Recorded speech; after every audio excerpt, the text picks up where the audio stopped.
What's up, everyone? So here today we're back with another strain review. Today we have the SUNDAE driver coming from Fresh Connection. This is actually a Massachusetts legal recreational brand, and this is very rare to see me reviewing anything from a legal brand. What it is a cool thing because I see a lot of really good stuff on the legal market now that deserves some eyes, this being one of it. This definitely has a great bag appeal. Of course, for the bag appeal, it's basically a 10 out of 10.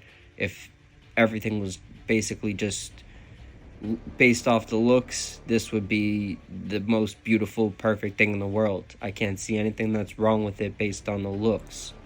That being said, for the taste, it isn't necessarily going to be something that's going to impress you a lot. It's definitely going to lean more to that grape pie side, and for better or for worse, I don't think grape pie is necessarily going to be everyone's cup of tea.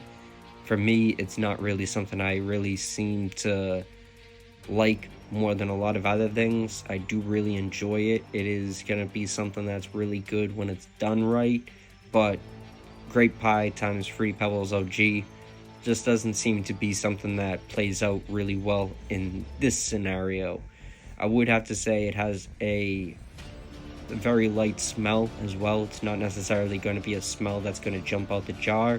What it is going to be leaning more to that grape pie side again, for better or for worse. And for the effect, I would say it isn't going to be super effective.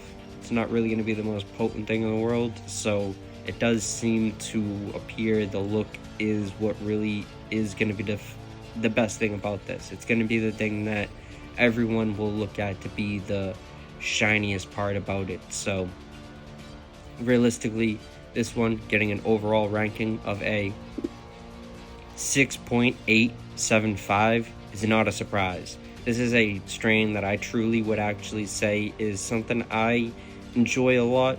I think it is something that I am a huge fan of.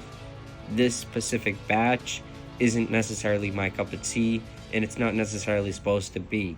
I think that this is definitely something that has loads of potential, as I mentioned before, but I will have to mention again, it's definitely going to have some flaws, and it's definitely going to be something that isn't necessarily seeming to be grown for the effect. I would say this one definitely is beautiful, but don't judge a book by its cover. Just because it's beautiful doesn't mean it's going to be the best thing you've ever smoked.